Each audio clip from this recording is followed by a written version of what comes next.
سوژوک یک طب کره‌ایه که میتونه به روش معجزه‌گونه‌ای برای شما عمل بکنه و مشکلات خیلی زیادی رو توی بدنتون حل کنه. امروز میخوام در رابطه با سوژوک و اینکه چجوری توی بدن میتونه مشکلات شما رو حل بکنه صحبت کنم. پس این ویدیو رو از دست ندید و با من همراه باشید. به نام خدا سلام، من ساناز امینی هستم، متخصص سوژوک تراپی. ما ویدیوهای خیلی زیادی توی کانال داریم در رابطه با سوژوک، ولی امروز میخوام کلا در رابطه با اینکه سوژوک چجوری میتونه کار بکنه توی بدن و اصلا تاریخچه‌اش چجوریه و کجا به وجود اومده باهاتون صحبت کنم. ببینید، سوژوک یک طب کلنگر هستش. یعنی چی؟ یعنی اینکه طبی هستش که بدن شما رو به طور کلی با همه چی رو در نظر میگیره و میگه که هر کدوم از اعضای بدن شما میتونه روی یک عضو دیگه ای اثر بذاره و علاوه بر اون مسائل روحی روانی شما هم میتونه روی سلامتی شما اثر بذاره. بارها شنیدیم و دیدیم که افراد میگن که معده‌مون ناراحته و وقتی که پیش پزشک میرن، پزشک بهشون میگه که مشکل شما عصبیه. یا اینکه یک نفر ممکنه کبدش بد کار بکنه و وقتی که میبینین خیلی آدمی هستش که کینه‌ای هستش، خیلی عصبانی میشه در رابطه با مسائل و نمیتونه به راحتی افراد رو ببخشه و متوجه میشیم که اشکال از اینه که کبدش مشکل داره. خیلی از مسائل روحی روانی ما روی جسم ما اثر میذاره و برعکس خیلی از مسائل جسمی ما روی روح و روانمون اثر میذاره. همچنین میتونه روی زیبایی چهره ما اثر خیلی زیادی بذاره. یعنی خیلی از مشکلاتی که ما داریم توی بدنمون توی صورتمون مشخص میشه.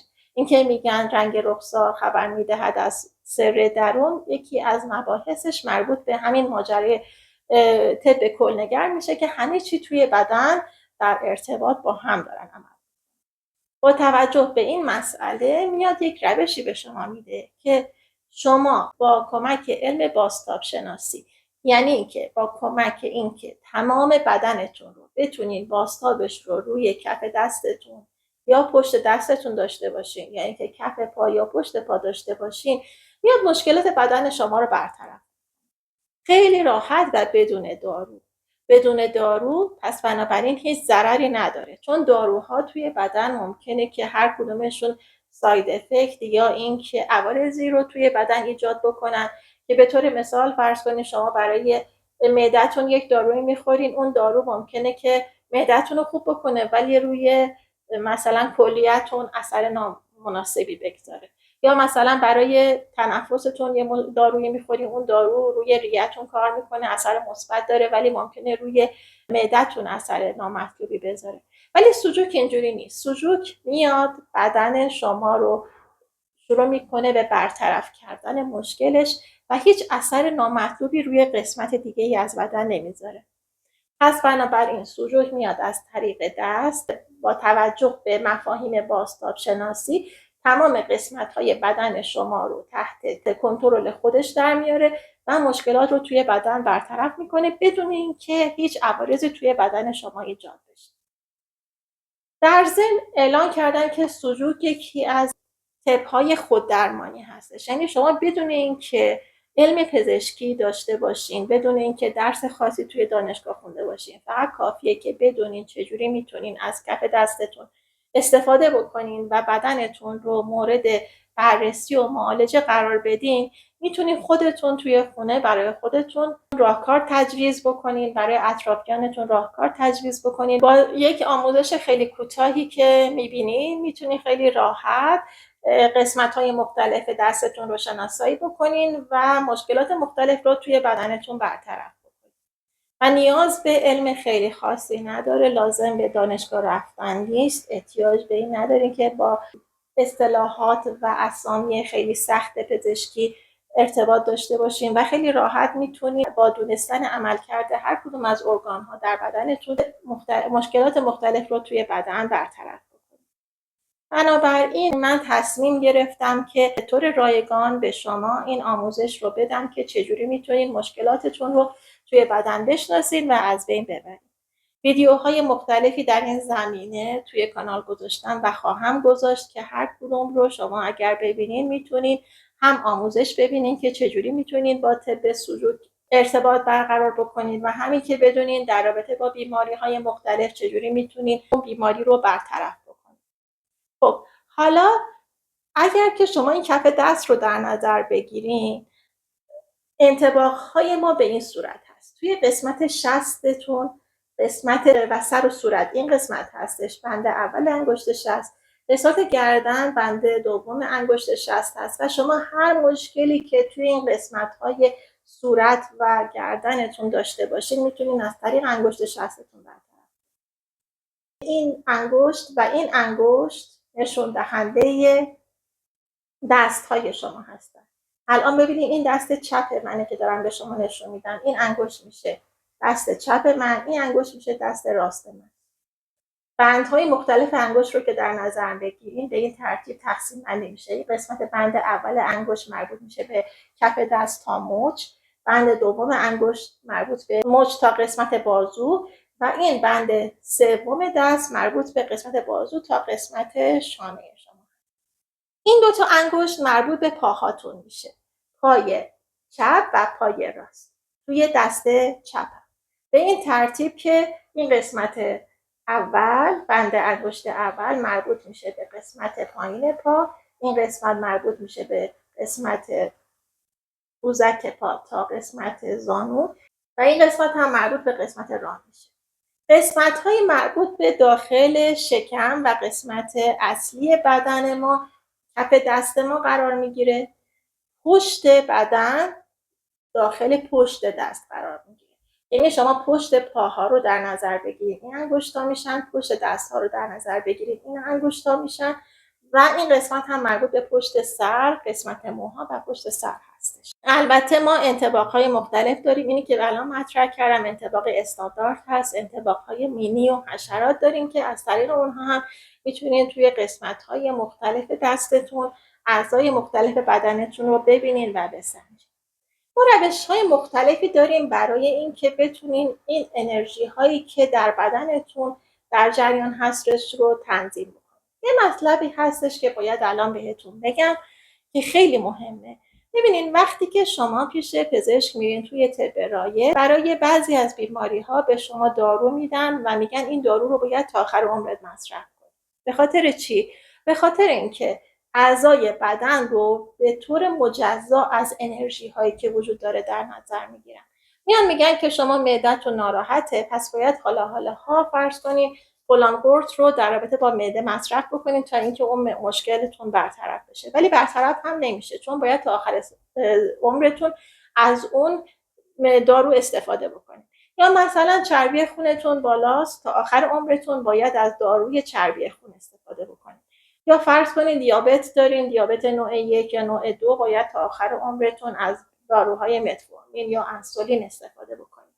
ولی وقتی که شما بیاین انرژی ها رو هم در رابطه با قسمت های مختلف بدنتون در نظر بگیرید و متوجه باشین که فرض کنید اگر که پانکراس انرژی مناسبی نداشته باشه، هیچ وقت نمیتونه خودش انسولین مناسب رو توی بدن تامین بکنه، پس بنابراین همیشه شما باید بهش انسولین بدین تا اینکه بتونه قند رو توی بدن تنظیم بکنه. اما اگر شما بتونین انرژی پانکراس رو تنظیم بکنین، در حالت مناسب نگهش بدارین، اتفاقی که میفته اینه که خود پانکراس خود به خود شروع به انجام کارش به طور مناسب میکنه و دیگه شما نیاز به مصرف کردن اون دارو ندارین. یا اینکه اگر معده شما انرژی مناسبی داشته باشه، خودش به طور اتوماتیک عمل هضم غذا رو خوب انجام میده و دیگه شما لازم نیست دارویی برای اون مصرف بکنید.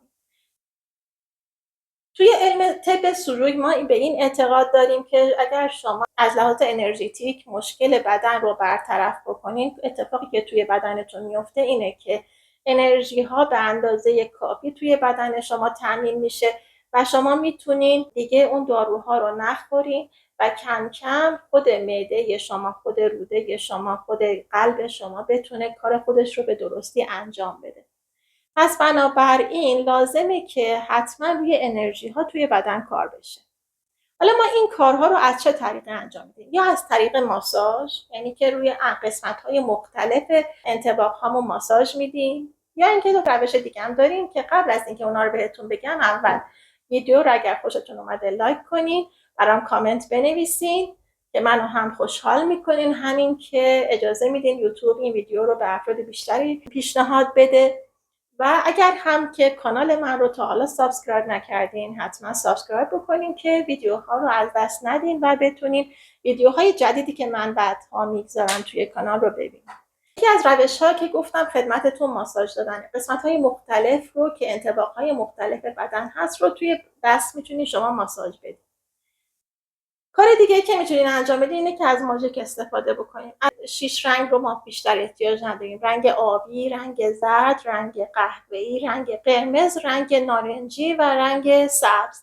این 6 تا رنگ رو داشته باشه که شما بتونین توی دستتون از اون ماژیکا استفاده بکنین. قسمت‌های مختلفی که لازم انرژیش کم و زیاد بشه رو با اون ماژیکا تنظیم بکنین. چیز دیگه ای هم که ما ممکنه احتیاج داشته باشیم اینه که دانه های مختلف استفاده بشه: دانه لوبیا، عدس، ماش، هسته خرما. چیزهایی هستش که میتونه تو قسمت های مختلف دست استفاده بشه، یا اینکه حتی برگ درخت، ساقه درخت، برگ گل، خود گل. چیزهایی هستش که حالا به تدریج ما توی مواردی که توی ویدیو هامون راه کار میدیم بهتون میگیم که این قسمت ها بچسبونید. پس لازم نیست چیزی بخورین، یعنی توی طب سوژوک اصلا به شما چیزی نمیگیم که بخورین، ولی روی دست اونها رو میتونین بچسبونید.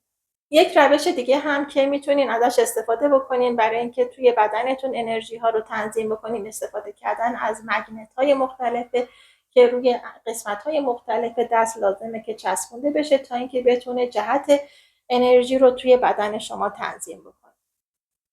خیلی روش ساده‌ای هستش و به راحتی میتونین یاد بگیرین. پس ویدیوهای من رو از دست ندین و سعی کنین که همشون رو استفاده بکنین تا اینکه بتونین این روش رو یاد بگیرین و برای خودتون انجام بدین. نکاتی هم که لازمه بهتون بگم اینه که در افراد مختلف مدت زمانی که میتونین از یک روشی استفاده بکنین فرق داره، یعنی بسته به مقاومت بدن شما، بسته به مقدار بیماری که در بدنتون وجود داره و شرایط فیزیکی بدنتون ممکنه مدت زمانش طول بکشه که بخواین روی بدنتون تغییرات رو انجام بدین. پس افرادی که توی کانال از من میپرسن که ما چند روز لازمه که یک ماساژی رو انجام بدیم یا چند روز لازمه که یه قسمتی از دست رو رنگ بکنیم، خدمتتون عرض میکنم که در افراد مختلف این مقدار متفاوته. از 1 ساعت شروع میشه تا 3 هفته، 4 هفته، 1 ماه، بسته به این که بدن شما چه عکس العملی نسبت به اون مشکل نشون بده. ولی مطمئن باشین که ارزش داره، چون هم هزینه نداره و شما درگیر هزینه‌های مختلف برای خریدن دارو نمیشین. همین که لازم نیست به پزشک مراجعه بکنین، همین که به پزشک‌های مختلف لازم نیست مراجعه کنین، چون من بارها دیدم که یه مشکلی یه نفری داره پیش یه پزشکی میره و میفرستش پیش مثلا دکتر غدد، بعد دکتر غدد میگه برو پیش مغز و اعصاب میگه برو پیش دکتر چشم، دکتر چشم میگه برو پیش مثلا پزشک چندان داخلی. هر کدومشون یک قسمتی از بدن رو در نظر میگیرن و اون قسمت رو چک میکنن، اگه مشکل نشه میفرستن پیش یه پزشک دیگه. اینا همش شما رو دچار صرف هزینه میکنه، دچار صرف وقت میکنه. ولی وقتی که شما میایین با طب سوژوک روی دستتون کار انجام میدین، هم هزینه‌ای براتون نداره، همین که مطمئنا نتیجه میگیرین، چون که داره کل بدن شما رو با هم دیگه در نظر میگیره. پس بنابراین صبور باشین که من مطالبی که توی این کانال میدم رو همه رو آموزش ببینین و یاد بگیرین تا اینکه بتونین بدن خودتون رو تنظیم بکنین و بتونین با بدنتون دوست باشین و ارتباط برقرار بکنین و مشکلات مختلف رو توش تشخیص بدین و درمانش بکنین. من در کنارتون هستم و بهتون کمک میکنم تا تمام این موارد رو یاد بگیرین و بتونین ازش استفاده بکنین. خیلی ممنون از اینکه به این ویدیوی من توجه کردین. تا ویدیوی بعدی همه شما دوستان رو به خدای بزرگ میسپارم. خدا نگهدار.